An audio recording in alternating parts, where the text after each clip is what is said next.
Hi! நேத்து ஆடி 18க்கு எல்லாரும் ஃபேமிலியா சேர்ந்து கோவிலுக்கு வந்து காலையிலேயே வந்து கிளம்பிட்டோம். பாத்தீங்களா, கிருஷியோட கெட்டப்பு, கண்ணாடி அது இதுன்னு போட்டுக்கிட்டு ஏதோ மாலுக்கு போற மாரி மேடம் கிளம்பியிருந்தாங்க. போய் கொஞ்ச நேரத்தில எல்லாத்தையுமே அவுத்து குடுத்துருவாங்க. அது வேற விஷயம். ஸோ கோயில் நேத்து வந்து செம்ம க்ரவுடா இருந்தது. நல்லா லைன்ல நின்னு தான் சாமி கும்பிட்டு, அதுக்கப்புறம் அங்கேயே வந்து அன்னதானம்லாம் போட்டாங்க. அதனால நாங்களும் வந்து அங்கேயே நின்னு லஞ்ச் வந்து முடிச்சுட்டோம். ஸோ கோவில் சாப்பாடுனா சொல்லவா வேணும். நல்லா சூப்பரா டேஸ்டியா இருந்தது.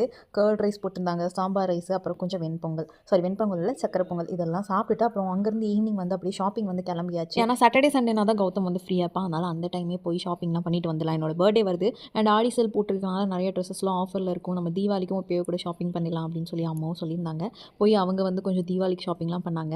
எல்லாம் முடிச்சுட்டு அப்புறம் வந்து நைட் டின்னருக்கு வந்து போகிற வழியிலே சாப்பிட்டு போயிடலாம் அப்படின்னு சொல்லி பிளான் பண்ணியாச்சு. ஏன்னா நாங்கள் ஷாப்பிங்லாம் முடிக்கவே வந்து ரொம்ப டைம் ஆயிடுச்சு. இன்றைக்கி ஒரு நாள் வந்து குக்கிங்க்கு லீவ் விட்டுடலான்னு சொல்லிட்டு, சரி நம்ம போகும்போதே வெளியே சாப்பிட்டு போயிடலான்னு சொல்லி வீட்டுக்கு போகிற வழியில ஒரு ஹோட்டலில் டின்னர்லாம் முடிச்சுட்டு அப்படியே வீட்டுக்கு வந்து கிளம்பிட்டோம்.